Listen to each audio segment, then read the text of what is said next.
Well, I've only been working for 4 hours with my new machine. So let's hope something's just come loose here and I haven't already broke it.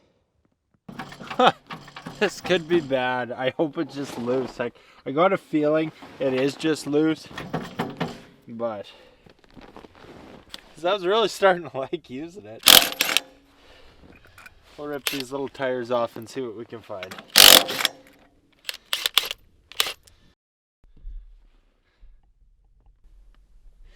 It is not easy to get in there to tighten those. Perfect.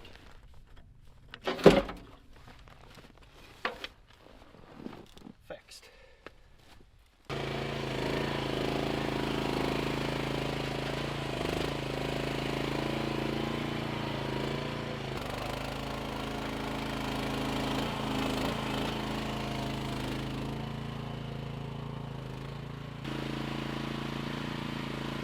Well, friends, I'm very happy with my new machine so far. One little hiccup, I wouldn't be surprised if there's more. It operates a lot nicer than I actually thought it would. A lot of the times these Chinese pieces of equipment, they're really jumpy. We can talk about that later maybe, but I wanted to test it out on a variety of tasks. This is not what I bought it for, and I'll show you what I bought it for.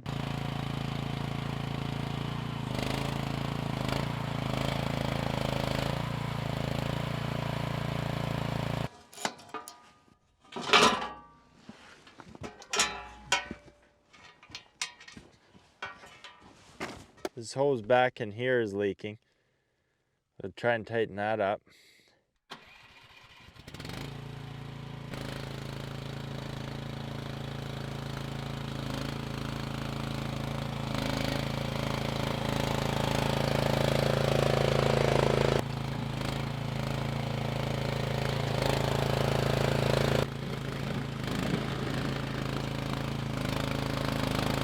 If you're pushing snow where you got a sand underneath like I do here and the snow's not deep, or you're driving on a driveway with good traction, you'll do all right.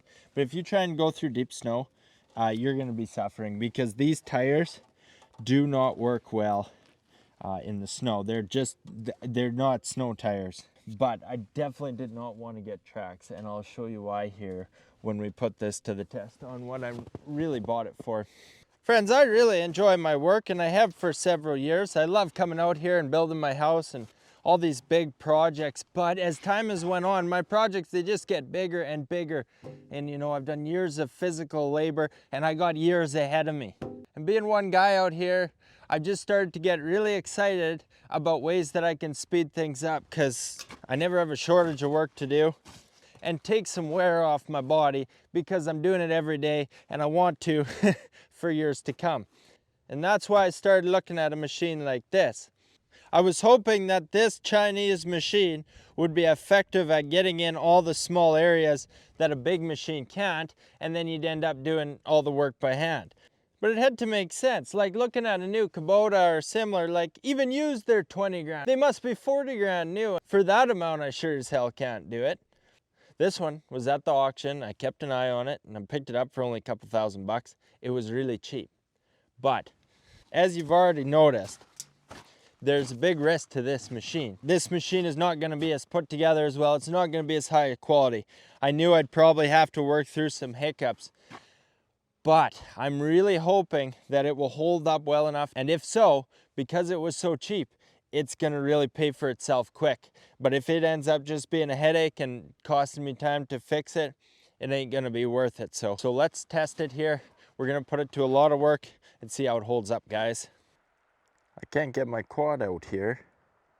Snowed in. And I can't really get in there with the tractor.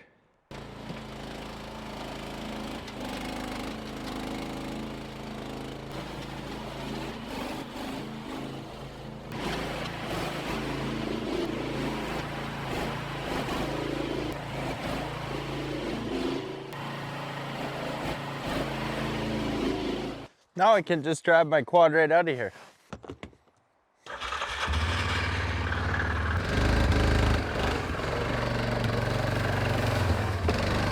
Now into May, it's finally unthawed enough and the snow's melted around my house that I can show you why I bought this little machine.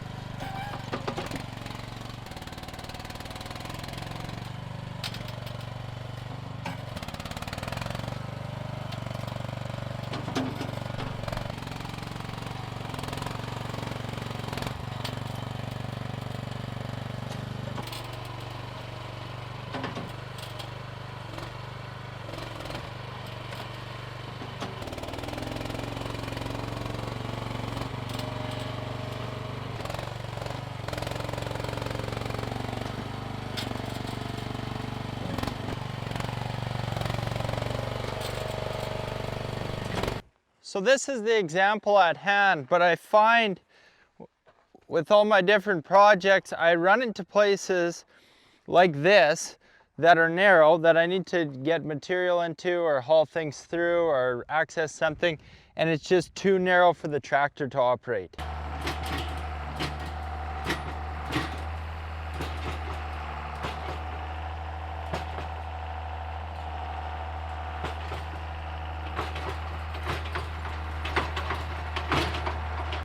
I just can't drive in between these pillars, so I can dump all the material over, but I'm not getting it smoothed out with the tractor.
So this is working really well for me. I was able to get in here, and this is exactly why I like this machine, is I can drive right up to the house. Not only is it small enough that it can nimble around here, it's not heavy enough that it risks damaging things driving right close. You can see I can get right up close, and I can see really well because I'm so close to the blade.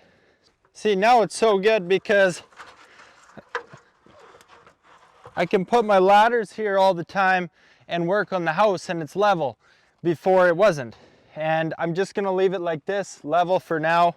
I was able to level this out really quickly. And I didn't even fuss with it for too long because I'm gonna come in here with all my equipment and screw up the sand, and it's gonna rain and snow for 3 days and I'll screw it up. But then once I'm done building, I'll come and I'll lay out a nice bed of stone or the black soil on top of this layer of sand, and again I'll be using that little machine. I liked it so much that I actually used it over here too.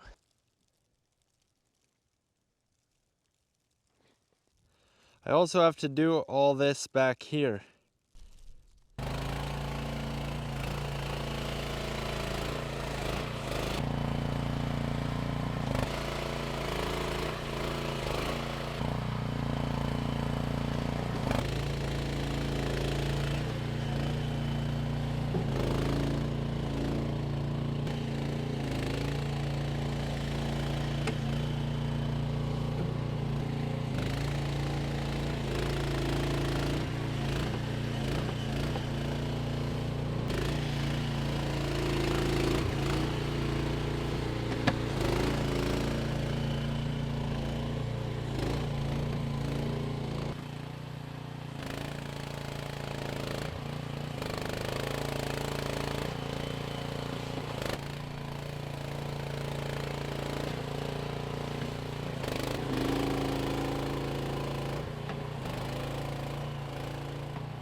just right on the edge is where I can't get, so I'll just, but like that takes no time at all to just rake these out.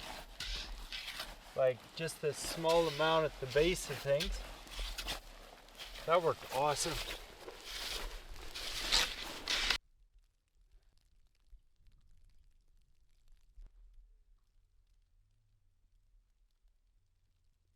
About a year ago, I rented one of these Chinese machines.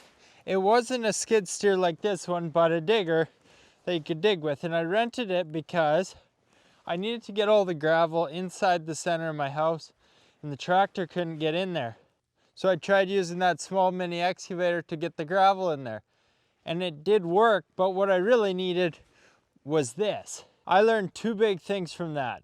One was, the biggest one is that I needed to have tires on my machine if I was gonna get one. I could not get one with tracks. That mini excavator could hardly move in the gravel. The gravel would fill into the tracks and it made it really painful to move around, and you didn't want to move it around because you're getting gravel stuck in the tracks. And I'm not saying all track machines are like that, of course, but it seems like the mini Chinese ones are all like that. So I wanted the tires so I could move around in the gravel, and also it's been working really well on this sand. It's been raining for 2 days and it's still moving around fairly good. The other big thing I thought I learned was that the controls are really jumpy. They're really touchy and twitchy, and it's hard to operate the machines precisely. With that mini excavator, I would bump it and it would just swing. It was almost violent, and I was like, I cannot have this machine operating like that and working next to the house. I'm gonna be hitting the house. I want it to be smooth. So I had it planned out to do all these little upgrades to fix it. I was gonna put it in the video, but this machine actually is quite a bit smoother than I expected. And now that I got 10 hours on it, it's still, of course, not great, but I'm able to handle it fairly well, even in these tight places. So that kind of exceeded my expectations, which made me a happy guy. So I was on high alert when I first got this machine to watch for any little hiccups. Found a couple. Hopefully I don't find more. It's worked very well on what I've done so far, and I'm gonna keep using it on the show here, on future projects, on the house build, and we'll see how it holds up over time. So friends, I just hate when it's been a long time since I put a video out. It's been an extremely long winter here, and this winter it bugged me a bit because usually I set out all my projects to do over the winter when it's harder to work out here. I got them like all done. I did as much as I can out here, and then the next stages of the build were all ones that needed warmer weather.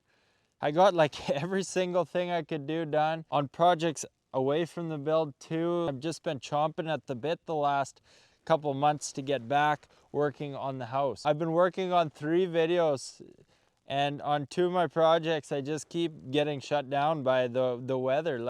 So the last month and a half or 2 months has been tough on me. I've managed to keep busy, of course. I got a lot else on the go away from the build and the videos, but I really want to be working on this all the time.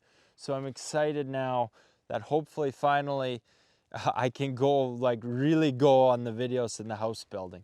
So thank you for your patience, friends, and waiting for me. We got a short building season here, and I hope to just really give her full speed now. So thanks for watching, guys. I hope everyone is doing just great.